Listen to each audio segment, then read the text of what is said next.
meron na naman akong i-share sa inyo na pwede yung pangregalo ngayong Pasko. So actually, itong mga tumblers na to ay pwede sa mga bata or kahit sa matanda kung gusto nyo ng maliit lang ang mga bitbit nyo. Bahala kayong mag-check na lang dyan sa yellow basket ng iba't ibang kulay dahil hindi lang itong apat nito ang kulay nila. Marami pa silang available colors and ang gaganda rin ng iba. Pero ako, ito yung apat na kinuha ko. So ipapakita ko sa inyo isa-isa. So ang maganda din pala dito kapag ganito yung mga ireregalo nyo is naka-box na siya and okay din yung mismong box niya. O diba? So ito ay 12 ounce tapos itong color na to, ang tawag niya dito ay rock candy. So ito ay yung blue at yung green. So sobrang ganda nito kasi tulad ng mga famous na mga tumblers or mga ganitong flask is ganun din yung niya, yung style niya. O diba? So okay naman siya and o diba? Talagang mukha naman siyang matibay. And kung hindi ako nagkakamali, ang isa nito is nasa 170 pa baba. Kung hindi ako nagkakamali, basta i-check na lang yung yellow basket. So ito yung rock candy.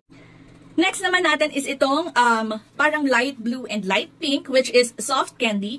Ayan, sobrang ganda talaga. Kahit box pa lang, solved na solved na. So, ito din, yun yung blue and pink. O, diba? So, ang maganda rin dito is, pwede nga siyang buksan dito and pwede din siya dito. O, diba? So, ganun din naman talaga yung mga usual, diba, na mga flask. So, ang ganda.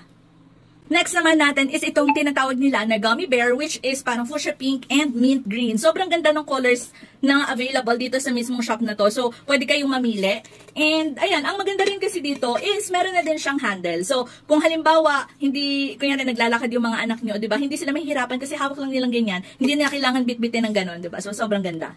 And ang last color na kinuha ko is yung tinatawag nila na lollipop, which is red, orange, and blue, or navy blue. Ang ganda rin nito. Ang ganda ng combination nitong kinuha kong colors na to. O, diba? So, ang dami pang iba nilang available colors. Kaya i-check nyo ng yellow basket at habang mura pa, i-check out nyo na agad. Huwag nyo nang i-add to cart. Diretso nyo nang bilhin. So, ayan, check out na!